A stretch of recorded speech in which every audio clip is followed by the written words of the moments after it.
The Beatles, Classic Conversations, The Lost Press Conference Collection, written by Geoffrey Giuliano, narrated by Geoffrey Giuliano.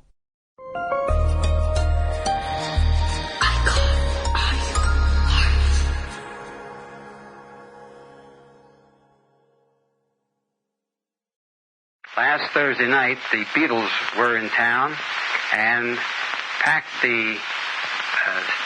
our show out there with about over 14,000 children, a great majority being girls.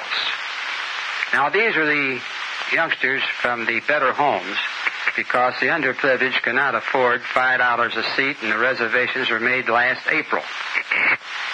Some of the parents were there, most of them were not. The youngsters came there to see the Beatles. Now, this court is not a prude, and we know that each teenage group wants to produce its own music, its own dancing, its own heroes. Our own folks, we remember the days of the other heroes who were before us. But the question is, can you take 14,000 children and pack them in to one stadium? And they know they're coming there to get hysterical. And the whole show was based upon producing hysteria. The preliminary acts as well as the Beatles. And then these girls went into a coma. They ranted. They fainted. Their eyes were glassy.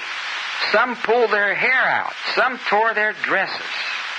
They threw notes of a very undesirable nature on the stage.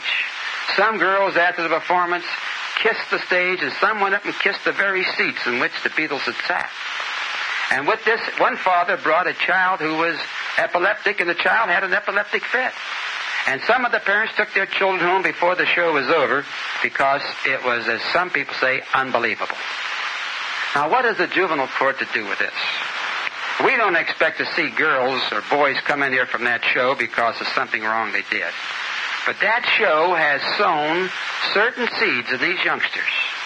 And the seeds could be of a physical nature where they could be impaired with it. Could be of a mental situation. Girls going out on dates.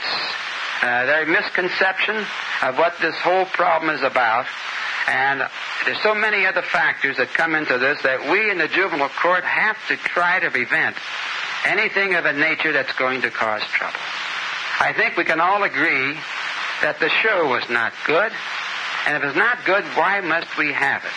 Why must some parents be there to witness this thing and regret it? And why must other parents let children go to a place where if they would have seen the show, they would not have permitted? I believe that a dictionary definition of a Beatle is a bug. And of course, the bug also means being crazy. And I don't think the Beatles are bugs.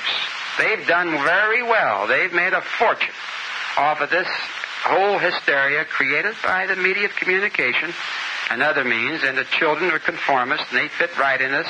It became very stylish to get tickets for the show, and if you didn't see the Beatles, you were not in style. I realize that.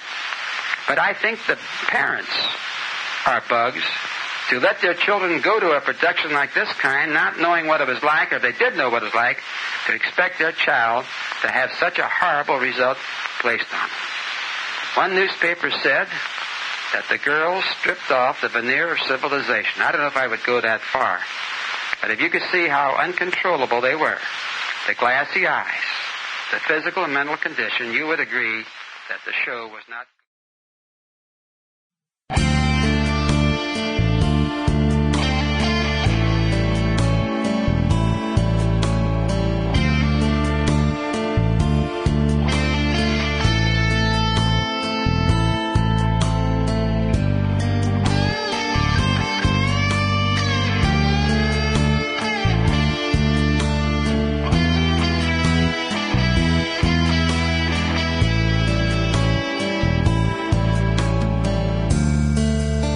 No other event had a greater effect on modern popular culture than Beatlemania. It permeated every level of society on a global scale. The Fab Four were demigods to an entire generation. It has been 30 years since the Beatles first burst upon the popular music scene, but Sample complete. Ready to continue?